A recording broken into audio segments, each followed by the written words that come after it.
what it comes down to is that sexuality, race, these are attributes. These are not, they should not define your character. And this is what the left gets wrong all the time, right? Like, me being black does not define my character. That you should not know what I think because of the color of my skin. You being gay should not define your character. It should not say instantly whether I should know, I should know everything about this guy and what he thinks because he's married to a man. That's crazy. He's gay. He must be for a progressive tax. It's insulting. It makes no sense. Yeah, exactly. Yeah. He must be for progressive tax, right? He must thereby assign through all of these socialist policies. Like, and unfortunately, because they've allowed these things to become identifying things, not just attributes, not just, I'm 5'7", I'm black, I'm female, right? Now they want to turn it into, you are female, therefore it's a character thing. It defines everything about you. It means that you have to think this way. But by the way, you must be a feminist because you are a female. What? But also, there's so many reasons it doesn't make sense. So you see this all the time. This just happened over the last couple of weeks on The View. Meghan McCain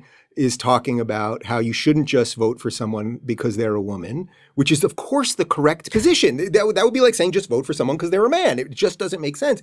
And then Joy Behar saying, no, you should vote for women, vote for women. And then Meghan basically was like, all right, well, maybe I'll run. Will you vote for me, Joy? And Joy's like, ugh. And it's like, man, the level of hypocrisy here is crazy. Of course, Joy shouldn't just vote for her as a woman. But it's like, you don't mean vote for women. You mean vote for women who behave the way you want them to behave. And that is it's so dangerous. And by the way, I mean, you see the end of this constantly, right? So Cory Booker pulls out of the election because he's getting no support. Nobody really likes him. That's just kind of how it is. He comes off as this sort of neither here nor there, corporatist, something, whatever.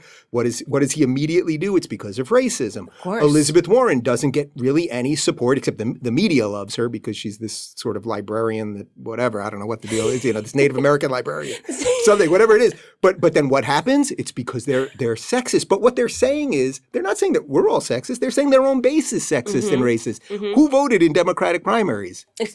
Right. Democrats. Right. So it's not just that they turn it on all of us, you evil conservatives and libertarians and people on the right, Republicans. It's not just that you're all a bunch of sexists and racists. They end up, because it is so ideologically inconsistent, they end up turning it on themselves at the end. So Booker has to say at the end, there's no diversity up there. I was the black guy. You're racist. Right. Warren has to say, it's just two old white guys now. Don't talk about Obama, by the way. Let's not think about the fact that... No, we have to forget that guy. Forget Obama. Forget him. But it's because of the racism. And that's exactly right. And it really goes back to the thesis that at the end, the left always eats their own.